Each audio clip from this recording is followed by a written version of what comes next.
In 1903, Madame Curie won the Nobel Prize for her pioneering work on radioactivity, which she mistakenly considered harmless to humans. We now know that her premature death from a rare blood disease was directly related to her exposure to radiation. Lead was a common ingredient in house paint and other household items, until scientists fully understood the deadly effects of lead poisoning.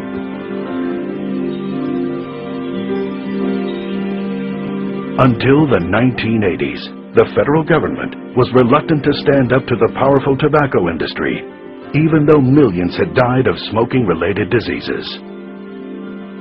Let's face it, sometimes we're slow to recognize danger when it's not painfully obvious, and the government is reluctant to take action even after the danger is exposed. Unfortunately, many people suffer and die before we eventually get around to dealing with many potential risks. And in spite of the fact that we have curtailed smoking, regulated harmful pesticides in agriculture, reduced the kind of chemicals we use in food and household products, decreased dangerous toxins that pollute our air, many diseases are on the rise, including Parkinson's, Alzheimer's, and some forms of cancer. Why? Well, many scientists believe we're under assault by another form of common pollution we may have underestimated. Invisible, odorless, silent, and potentially deadly. This form of pollution is everywhere. You can't escape it. Electromagnetic frequencies, EMFs, produced by most electrical devices, appliances, and the high-voltage power lines that surround us. Electromagnetic radiation, emitted by most wireless devices, and microwaves, the same energy frequencies we use to cook food in microwave ovens. But your microwave oven isn't the only source of pulsing microwave radiation that assaults you every second of every day. Television, telephone, and computer signals are transmitted by microwaves. Even some automatic garage door openers use microwaves to operate. Some environmentalists call this proliferation of EMFs electropollution, and one United States government agency warns that the levels Americans are exposed to every day without even being aware of it may be dangerous. The fact is, you, your loved ones, your children, are exposed to 100 million times more EMFs, electromagnetic radiation, and microwaves than your grandparents. And now, one source of electropollution has become an increasingly integral part of our lives. Up close and personal. The cell phone. In 1993, the first lawsuit was filed against the cell phone industry by a man who claimed his wife's brain tumor was caused by cell phone use. A brain tumor shaped exactly like her cell phone antenna. The resulting publicity prompted the cell phone industry to fund a $25 million study to prove that cell phones were safe. They hired Dr. George Carlo, a highly respected public health scientist, to conduct the research. Dr. Carlo's study was thorough and conclusive, proving just the opposite of what the cell phone companies wanted. In fact, Carlo found a strong connection between cell phone use and brain tumors, neurological disease, and genetic damage. The scientific evidence is mounting daily. Brain cancer is up 25% since cell phones became popular. Every year, there are 183,000 more cases in the U.S. alone. And this may just be the beginning. Like smoking and lead poisoning, the damage from electropollution is cumulative and may take years, even decades, to reveal itself. But every exposure may adversely affect your health. Several renowned neurosurgeons believe radiation from cell phones and other mobile devices are directly related to the 21% increase in brain tumors in children. Children and teenagers are at greatest risk from electropollution damage because their skulls are thinner, they have more brain fluid, and their bodies are not fully developed. How much time does your child spend on the cell phone every day? And how will the constant barrage of electromagnetic radiation from cell phone use affect your child's health in 5 years, 10 years, 20 or more years? And if you think using a hands-free set reduces your risk of exposure to deadly radiation, think again. According to research commissioned by Britain's Consumer Association, conventional hands-free sets may actually increase electric field strengths inside a user's head by 3.5 times. It appears that the headset wire acts as a concentrating aerial that attracts and channels radiation toward the head, not just from your cell phone, but from all sources of EMFs, electromagnetic radiation, and microwaves in the vicinity. In a recent study, neurosurgeons at Lund University in Sweden proved conclusively a link between radiation emitted from cell phones and brain damage.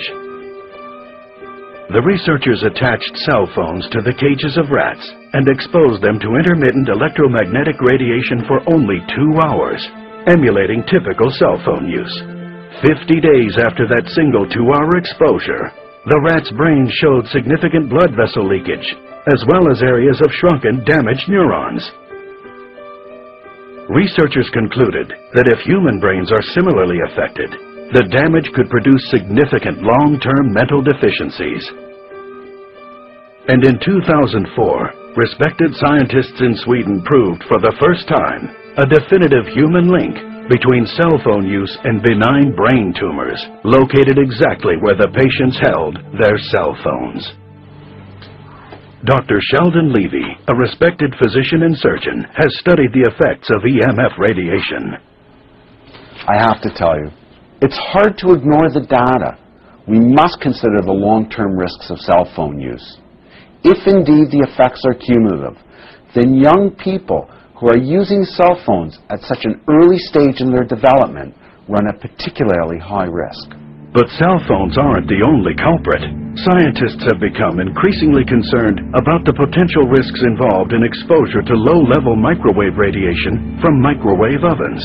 Keep in mind, like all forms of radiation, you may not see or feel the microwaves that escape your microwave oven. But don't underestimate the power of this insidious form of electropollution. Just think, it only takes about a minute to boil a cup of water in a microwave oven.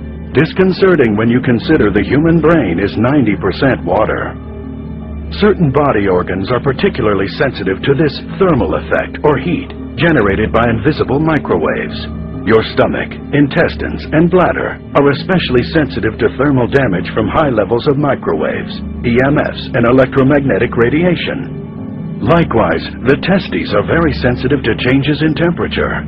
Exposure to high levels of microwave energy can alter or kill sperm, producing temporary sterility. According to one study, men who kept their cell phones in their pockets experienced a 35% reduction in sperm count. And there is no escaping this invisible menace. Electropollution is not limited to cell phones and microwave ovens.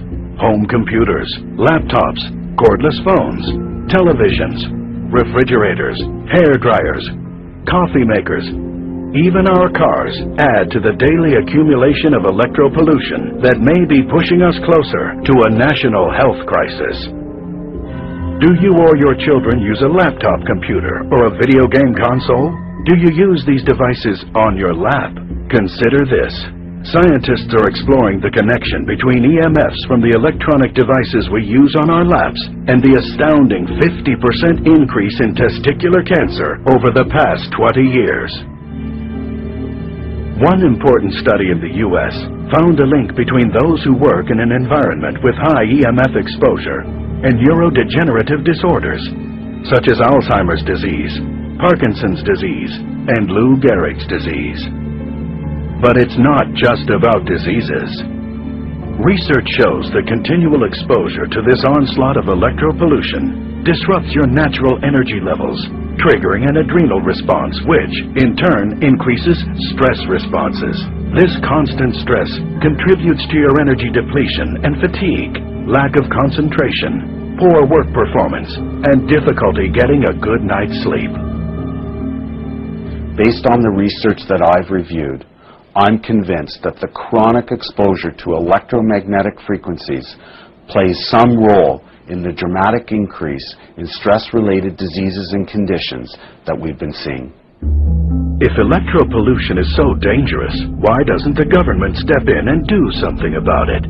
Government officials will tell you that the studies are inconclusive, that they're waiting for long-term human studies to prove beyond a doubt that cell phones and other commonly used appliances, which bombard us continually with radiation, are truly harmful.